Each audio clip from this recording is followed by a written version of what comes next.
Okay, this is Pre-E1.3, which is simplifying basic equations. Hopefully, if you've made it to college algebra, you've simplified equations and solved for variables before. The two things you need to know are the properties of equality, which is you can add or subtract from either side of the equal sign as long as if you do it to one side, you do it to the other side. The same is true with multiplication and division. If you multiply one side of the equation by a number, you have to do it to the other side, vice versa. Same with division. Okay, so let's go ahead and look at a few easy examples. The first one, I'm solving for x. So the first thing I need to do is get the x term isolated, and I do that by getting rid of the constant term, which is 6. So I'm going to add 6 to both sides, which gets rid of that. So I have 8x is equal to 56. And then to get rid of the coefficient on the x, because this is multiplication, I divide off the 8, which gives me x is equal to 7. Easy enough? Let's look at another one.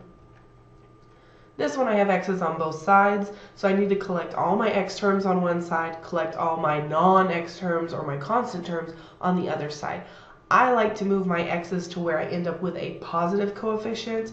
It doesn't matter which way you do it as long as you get the correct answer. So I'm going to go ahead and move my 6x to the left, and I'm going to do that by subtracting it. Okay. I move my 6x over. 9 minus 6x gives me 3x plus the 14 that's still on that side is equal to negative 13. And then I need to get rid of the constant term just like I did on the last example. Since it's being added, I subtract it to move it. So I end up with 3x is equal to negative 27. And then again, to get rid of the coefficient, I just divide it off. So this gives me x is equal to negative 9. I'm going to look at another one, taking it up just a little bit more. This one has parentheses in it. Anytime there's parentheses, we have to distribute whatever number is outside of them because parentheses represents multiplication. So anytime there's a negative out here, we can think of this as this is the same as negative 1 times the quantity. Okay, so I'm going to go ahead and distribute that negative. The sign goes with the number. Okay, so I'm going to distribute that negative to both numbers within the parenthesis. So I still have 8x out front. Negative 1 times 6x gives me negative 6x. Negative 1 times 7 gives me negative 7.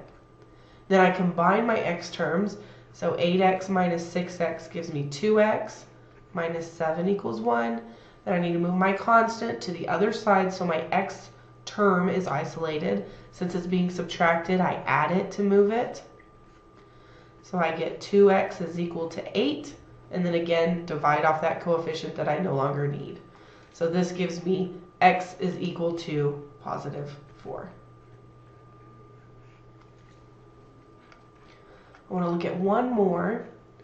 This was the same idea, except it's not a negative. There's actually a number out there. Same thing applies. I need to distribute this 15 to both values within the quantity that's in the parentheses. Okay, so I have my 75 over here on the left-hand side.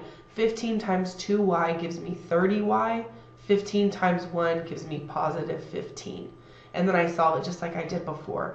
I'm going to move my 15 to the other side by subtracting to get my y term isolated. 75 minus 15 gives me 60 is equal to 30y, and then I divide off my 30. When I divide 60 by 30, that leaves me with y is equal to 2. Okay? All right, so that's all we're going to do for this section. You are now able to do your E1.3 quiz on my math lab. Again, there is a worksheet attached on the next couple of pages. You can do it for extra practice, but it doesn't need to be turned in. Okay?